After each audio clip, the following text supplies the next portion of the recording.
My channel everything is possible, यानी कि सब कुछ संभव है में। तो आपका जो पेपर चल रहा है उसी क्रम में कल जो आपका होने वाला पेपर है बीएससी सेकंड ईयर का केमिस्ट्री फर्स्ट यानी इनऑर्गेनिक केमिस्ट्री का, उसके इंपॉर्टेंट क्वेश्चन अपलोड करने जा रही हूँ। और साथ में वी आर सॉरी कि लास्ट पेपर अपलोड नहीं कर पाए कुछ पर्सनल रीजंस के कारण, और आज अपलोड करना जरूरी है इसलिए भी कर रही हूँ। और आपको पता है कि यहाँ पे बारिश बहुत ज़्यादा हो रही है तो लाइट की भी कटी हुई है, लाइट आ नहीं रही। तो अगर बाहर विंडो वगैरह के कारण जो रोशनी आ रही है वही रोशनी है, क्योंकि सब चीज़ें आपको पता है कैसे कंडीशंस है, तो बनाना जरूरी था इसलिए अभी बना रही हूँ। और साथ में अगर बाहर का थोड़ा शोर हो तो उसे अवॉइड करना प्लीज़, इतना आपका सपोर्ट रखना, ठीक है, क्योंकि बनानी जरूरी है, शाम तक अपलोड करनी जरूरी है, क्योंकि कल आपका पेपर है वरना आप देखोगे कैसे। तो थैंक्स फॉर योर सपोर्ट। तो अब पहले क्वेश्चन से शुरू करते हैं। The first question is copper. एक चीज और इंग्लिश में लिखा हुआ है, हिंदी में बोलती जाऊंगी तो कोई दिक्कत नहीं आएगी किसी को भी। कि ये क्वेश्चन है, कॉपर प्लस आयन होते हैं वो कलरलेस होते हैं, ये रंगहीन होते हैं। Cu plus ion, Cu2 plus ion is colourful by reason पूछ रहा है। अब सबसे पहले आपको पता है कि इनऑर्गेनिक केमिस्ट्री में जब भी हम रंग की बात करते हैं तो रंग की बात किस कारण होती है, या तो डी ऑर्बिटल्स की स्प्लिटिंग के कारण या फिर अनपेयर्ड इलेक्ट्रॉन के कारण, ठीक है। अगर सॉलिड स्टेट में जाए तो एफ सेंटर के कारण, ठीक है। तो अभी इनऑर्गेनिक केमिस्ट्री यहाँ पे अपने किस चीज की बात करेंगे, अनपेयर्ड इलेक्ट्रॉन्स की करेंगे। कॉपर के इलेक्ट्रॉनिक कॉन्फ़िगरेशन क्या होता है, जब है ना कॉपर के इलेक्ट्रॉनिक कॉन्फ़िगरेशन में Cu प्लस आयन देखा जाए तो 3d10 4s1 इसका इलेक्ट्रॉनिक कॉन्फ़िगरेशन होता है। यानी जो Cu का इलेक्ट्रॉनिक कॉन्फ़िगरेशन होता है वो है 3d10 4s2, ठीक है। अब जब Cu प्लस आयन का देखा जाए तो 3d10 होता है और Cu2 प्लस यानी ये 4s1 होते हैं। और जब इसकी बात करें तो यहाँ से इलेक्ट्रॉन निकलते हैं, ठीक है। अभी जब हम इलेक्ट्रॉन कॉन्फ़िगरेशन यानी आपको सिर्फ इतनी चीजें लिखनी जो मैंने यहाँ लिखी है हटाया है। तो यहाँ पे 3d10 क्या होता है 4s1 हो जाता है, यानी यहाँ पे एक अनपेयर्ड इलेक्ट्रॉन, यहाँ पे बात करें तो 3d9 हो जाता है, ठीक है। तो जब हम इस तरह से अनपेयर्ड इलेक्ट्रॉन के कारण क्या होता है, इसके अंदर कलरफुल और कलरलेस होती है। अब प्रॉपर्टी किसकी Cu प्लस आयन है उसका क्या है 3d10 है, 10 और जो डी ऑर्बिटल है वो क्या है कंप्लीट फिल है। इस कारण अनपेयर्ड इलेक्ट्रॉन एक भी नहीं है वहाँ पे। अनपेयर्ड इलेक्ट्रॉन एक भी ना होने के कारण क्या होता है कि ये होता है रंगहीन, ठीक है, कलरलेस। और जो ये Cu2 प्लस आयन है यहाँ पे क्या एक अनपेयर्ड इलेक्ट्रॉन है, ये डी के ऑर्बिटल जब हम बात करें तो कैसे है 1 2 3 4 5 6 7 8 9, यानी ये क्या एक अनपेयर्ड इलेक्ट्रॉन है, इस कारण क्या होता है ये कलर शो करते हैं। This is the reason. Hindi में भी बता दिया, इंग्लिश में लिखा हुआ है कि इन Cu plus ion number of unpaired electron is 0, colour show because of unpaired electron. अब ये यहाँ पे आपको इसको थ्योरी में लिखना है, अगर मैं थ्योरी में लिखती रहेगी एक एक चीज तो फिर टाइम बहुत ज्यादा लगेगा, इसलिए मैंने ऐसे लिख दिया है। सेकंड क्वेश्चन है वाई KMnO4। KMnO4 को सबसे पहले पता होना चाहिए पोटेशियम परमैंगनेट बोलते हैं, ठीक है। तो KMnO4 is good reducing agent, ये अपचायक है। क्यों, तो यहाँ पे क्या जो पोटेशियम परमैंगनेट है ये गुड ऑक्सीडाइजिंग एजेंट है, जो कि Mn की जो ऑक्सीडेशन स्टेट होती है आपको पता है +3 से लेकर +7 तक, +2 से +7 तक होती है। तो ये अपने हाईएस्ट ऑक्सीडेशन स्टेट शो करते हैं, मैंगनीज अपनी +7 ऑक्सीडाइजिंग स्टेट शो कर रहे हैं, ठीक है। और जब इसे एसिडिक मीडियम में डाला जाता है तब क्या होता है ये 5 इलेक्ट्रॉन क्या होते हैं इसके चेंज हो जाते हैं, यहाँ नहीं वहाँ पे जाके क्या होता है ये न्यूट्रल हो जाता है, ठीक है। और बेसिक मीडियम में ये क्या करते हैं ऑक्सीडाइजिंग एजेंट का काम करते हैं, ये मैंने आपको बता दिया, लिखा हुआ है आप वहाँ से पढ़ सकते हो, ठीक है। यानी कि potassium permanganate is good oxidising agent because of manganese in +7 state in acidic medium there is a change of 5 electron where is a neutral and acid basic medium it will act like oxidising agent, एक ऑक्सीड कारक की तरह व्यवहार करते हैं। Redox potential क्या है, ये नेक्स्ट क्वेश्चन है। रेडॉक्स पोटेंशियल या रेडॉक्स विभव क्या है, तो आपको क्या पता है कि रेडॉक्स अभिक्रियाएं होती है तो क्या होता है कि एक पोटेंशियल क्रिएट होता है इलेक्ट्रोड्स पर, उसी पोटेंशियल को रेडॉक्स पोटेंशियल बोलते हैं। तो ये वही क्वेश्चन है कि due to redox reaction the potential generated on an electrode called redox potential. तो होप आप सब कुछ जो बोल रहा है वो सुनाई दे रहा है। अगर थोड़ी सी वॉइस की प्रॉब्लम है तो आप प्लीज़ मैनेज करना, मैंने आपको पूरे क्वेश्चंस बोल बोल के बता दिए हैं, क्योंकि आपको पता है लाइट नहीं है तो थोड़ी बहुत दिक्कत आ सकती है। यहाँ पे लाइट आ चुकी है, बाहर का शोर है वो कम होएगा तो वो अपने नेक्स्ट क्वेश्चन की ओर बढ़ते हैं, ठीक है। तो नेक्स्ट क्वेश्चन है transition metals are weak reducing agent why, की जो संक्रमण धातु है जो संक्रमण धातु है वो क्या होती है वीक रिड्यूसिंग एजेंट, दुर्बल अपचायक होती है। क्यों, कारण बताना है, ठीक है। तो यहाँ क्या होता है बिकॉज द आयरन एंथैल्पी, यानी जो आयरन एंथैल्पी आयरन ऊर्जा का मान है in transition metal are high so they can't remove electron easily. ये देखो अब मेरी बात सुनो, आयरन एंथैल्पी क्या होती है आपको वैसे पता है, मैं एक जनरल वे बता रही हूँ ताकि आपको लिखने में हेल्प हो। आयरन एंथैल्पी होती है आयन बनने की जो जितनी ऊर्जा चाहिए आयन बनने के लिए, जितनी एनर्जी चाहिए किसी भी एलिमेंट को आयन बनने के लिए, वो उसकी आयरन एंथैल्पी होती है। आयन कैसे बनेगा, इलेक्ट्रॉन रिमूव करके बनेगा। तो जो आयरन एंथैल्पी अगर वो हाई है मतलब इलेक्ट्रॉन के इजीली रिमूव नहीं हो रही है, एनर्जी ज्यादा दे रही है, तभी तो वो आयरन एंथैल्पी हाई है। जितनी ज्यादा एनर्जी देंगे उतनी आयरन एंथैल्पी बढ़ेगी। तो उतनी मुश्किल से भी ज्यादा ऊर्जा देने में तो इजीली इलेक्ट्रॉन तो रिमूव हो ना सरा। टिपिकली क्या होता है इलेक्ट्रॉन रिमूव होते हैं मुश्किल से होते हैं, ठीक है। इस कारण क्या होता है कि ये क्या होती है वीक रिड्यूसिंग एजेंट होती है, क्योंकि रिडक्शन प्रोसेस यानी ऑक्सीडेशन करवाने वाले रिड्यूसिंग एजेंट, तो इलेक्ट्रॉन रिमूव होना चाहिए ऑक्सीडेशन होने के लिए, यहाँ पे तो हो नहीं रहा, तो इसलिए क्या होता है वीक रिड्यूसिंग एजेंट। ओके, आगे है Hg यानी mercury is the liquid in metal. Why? अब आप सबने सुना है रूम टेम्परेचर पर मर्करी क्या होती है लिक्विड स्टेट में पाई जाती है, और लिक्विड स्टेट में होने के बावजूद मर्करी एक मेटल है, डी ब्लॉक का एलिमेंट है। तो ये क्या है, क्यों है ऐसा? तो वो चीज है कि इन मर्करी क्या होता है D10 इज कम्प्लीटली फिट, जो D10 ऑर्बिटल होते हैं वो संपूर्ण रूप से पूरी तरह फिल होता है। अष्टक जो इसका कह सकते हैं जो कष्टक कोष्टक होता है वो क्या होता है पूर्ण होता है, विन्यास कंप्लीट होता है। By this the capacity of metal bond between D and E, यानी जो D ऑर्बिटल और इलेक्ट्रॉन के बीच में बनने वाला जो बॉन्ड है ना वो क्या होते हैं कंप्लीटली फिनिश हो जाते हैं, क्योंकि अब D ऑर्बिटल के कंप्लीट फील्ड है, फील्ड होने के कारण ये किसी और से तो बॉन्ड बना ना सर, इसका बॉन्ड यहाँ बना हुआ है। तो ये क्या होता है, ये जो प्रॉपर्टी होती है बॉन्डिंग करने की वो प्रॉपर्टी क्या होती है खत्म हो जाती है, और साथ में इसका मेल्टिंग पॉइंट क्या होता है डिक्रीज हो जाता है। डिक्रीज होने के डिक्रीज यानी इसका मेल्टिंग पॉइंट यहाँ लिखा हुआ है 39 डिग्री सेल्सियस होता है माइनस का, यानी इतना कम होता है। तो इस कारण क्या होता है इसकी जो एंथैल्पी आयनन एंथैल्पी है वो बढ़ जाती है। अब आपको पता है ना मेल्टिंग पॉइंट आयरन एंथैल्पी ऐसे होते हैं, इनवर्सली प्रोपोर्शनल बोलते हैं।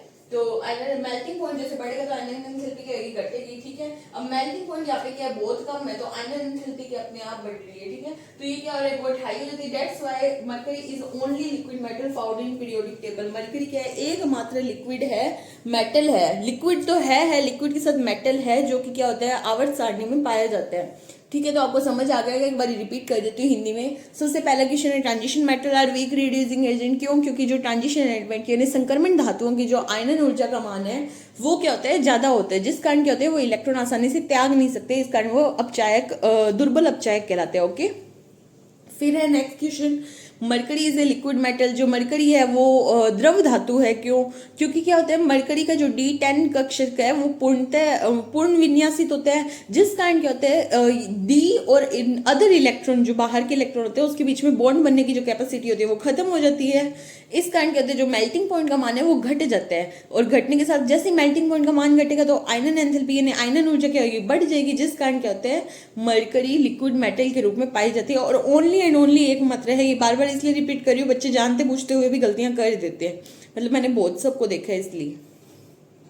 नेक्स्ट क्वेश्चन है स्टैंडर्ड हाइड्रोजन इलेक्ट्रोड की या फिर मानक हाइड्रोजन विभव इलेक्ट्रोड किसे कहते हैं। ओके, देखो SHE she standard hydrogen electrode, तो इस नाम से भी आ सकते हैं, थोड़ा ध्यान रखना, शी तुम्हारा पीछा नहीं छोड़ेगी, ठीक है। तो she is a redox electrode which forms the basis of the, मुझे खुद को समझ नहीं आ रहा sorry, which basis of thermodynamic scale oxidate नहीं होगा, ऑक्सीडेशन होगा, एक तो पता नहीं क्या हो जाता है, ऑक्सीडेशन रिडक्शन पोटेंशियल, ठीक है। इफ यानी क्या, मैं तुम्हें नॉर्मली समझा देती हूँ एक बार पढ़ के।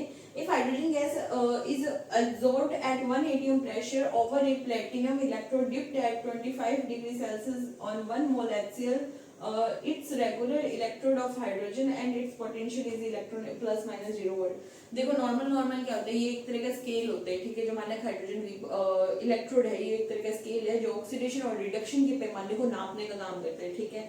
Is that clear? ओके, अब क्या किया जाता है कि 1 मोल सॉल्यूशन दिया जाता है, ठीक है, HCl का, उसके अंदर क्या करवाया जाता है प्लैटिनम के इलेक्ट्रोड। खुश मत हो जाना, कॉलेज की लैब में जाके निकालना था ना प्लैटिनम करके, प्लैटिनम की क्या होता है इलेक्ट्रोड डिप किए जाते हैं, ठीक है। वो डिप करने के बाद क्या होता है वहाँ पे हाइड्रोजन गैस है उसका फ्लो करवाया जाता है। कब? टेम्परेचर होता है 298 केल्विन, यहाँ कहाँ है लिखा नहीं, यहाँ पे लिखना है, ठीक है। 298 केल्विन सेल्सियस, हाँ 25 डिग्री सेल्सियस यानी 298 केल्विन, ठीक है, या फिर लिख देना 25 डिग्री सेल्सियस पर। और साथ में क्या होता है जो प्रेशर होता है वो होता है 1 atm, ठीक है। इस कंडीशन पे क्या होता है हाइड्रोजन गैस का फ्लो करवाया जाता है, ठीक है। तो ऐसा जब फ्लो करवाया जाता है जब वहां पे पोटेंशियल क्या हो जाता है जीरो हो जाता है, कंप्लीटली इलेक्ट्रोड पे आने वाला पोटेंशियल जीरो हो जाता है जब ये कंडीशन अप्लाई करवाई जाती है। उसी को क्या बोलते हैं स्टैंडर्ड हाइड्रोजन इलेक्ट्रोड SHE या मानक हाइड्रोजन इलेक्ट्रोड। ये हिंदी में लिखा हुआ है कि 1 मोल अम्लीय विलयन में, अम्लीय विलयन HCl मैंने बोल ही दिया, विलियम में प्लैटिनम इलेक्ट्रोड के साथ 1 एटीएम दाब 298 केल्विन ताप पर H2 गैस में प्रवाहित करके बनाया गया इलेक्ट्रोड जिसका विभव क्या होता है, 0 हो गया, क्या कहलाता है, मानक हाइड्रोजन विभव कहलाते हैं। होप आप सबको ये वाला क्वेश्चन समझ आ गया। एक बार डेफिनेशन आराम से स्क्रीनशॉट ले लो, क्योंकि डायरेक्ट ऐसी डेफिनेशन आ सकती है, बहुत ज्यादा चांस है, शी तुम्हारा पीछा नहीं छोड़ेगी।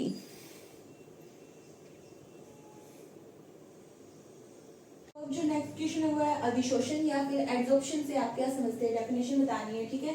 कि adsorption is the phenomenon of accumulation of a higher concentration of one substance on the surface of another bulk due to unbalance attractive force on the surface. यानी कि क्या होता है, कोई सरफेस है, ठीक है, उसके जो बल्क होते हैं उसमें क्या होता है, कुछ अनबैलेंस्ड फोर्स रहता है, अट्रैक्टिव फोर्स, यानी जो खाली जगह होती है वहां पे। तो जब कोई गैस है या अपनी हायर कंसंट्रेशन से क्या होती है वहां पे डाली जाती है, या फिर वो क्या होती है उसको एब्जॉर्ब कर लेते हैं उन बल्क्स के अंदर, तो यही क्या कहलाता है, अधिशोषण या फिर एड्सॉर्प्शन कहलाता है। ओके, कि क्या लिखा हुआ है, जब कोई तरल जैसे गैस, द्रव या विलयन किसी विशिष्ट प्रकार की ठोस या द्रव प्रावस्था द्वारा अपनी सतह पर उत्कर्षणीय रूप से भौतिक या रासायनिक बलों द्वारा धारण कर ली जाती है, तो यह प्रक्रिया क्या कहलाती है, अधिशोषण कहलाती है। दोनों हिंदी और इंग्लिश दोनों टर्म्स में इसलिए लिखे क्योंकि कुछ डेफिनेशन क्या होती है हिंदी मीडियम के बच्चों को मतलब समझा सकती हूँ पर एक्यूरेट वो लिख नहीं पाते, तो इस कारण यहाँ पे मैंने वो चीजें उस अकॉर्डिंग रखी हुई है, ठीक है। तो आपको भी सुविधा रहेगी। और एक ये है कि थोड़ा सपोर्ट करो हमारे चैनल को, थोड़ा ग्रोथ इसकी बढ़ाओ, ताकि आपको आपकी हेल्प मिलती रहे, थोड़ा सा हमें भी मोटिवेशन मिलता रहे कि हाँ बच्चे सपोर्ट कर रहे हैं, ठीक है। और एक आप लोगों को टेलीग्राम चैनल जो प्रोवाइड करवाया गया, जो पुराना टेलीग्राम चैनल था वो डिलीट कर दिया जाएगा, ग्रुप था वो एक्चुअली, उसका कुछ रीजन ये था कि कोई भी किसी को भी मैसेज करे बेमतलब के, तो उस रीजन की वजह से वो डिलीट किया जा रहा है। तो नया जो टेलीग्राम चैनल है वो मैंने इस वीडियो में भी नीचे डालना है, तो सारे बच्चे जो भी मुझसे जुड़े हुए हैं वो उस टेलीग्राम न्यू वाले भी जोड़ लो, क्योंकि मैं वो पुराने वाला डिलीट कर दूंगी जल्दी।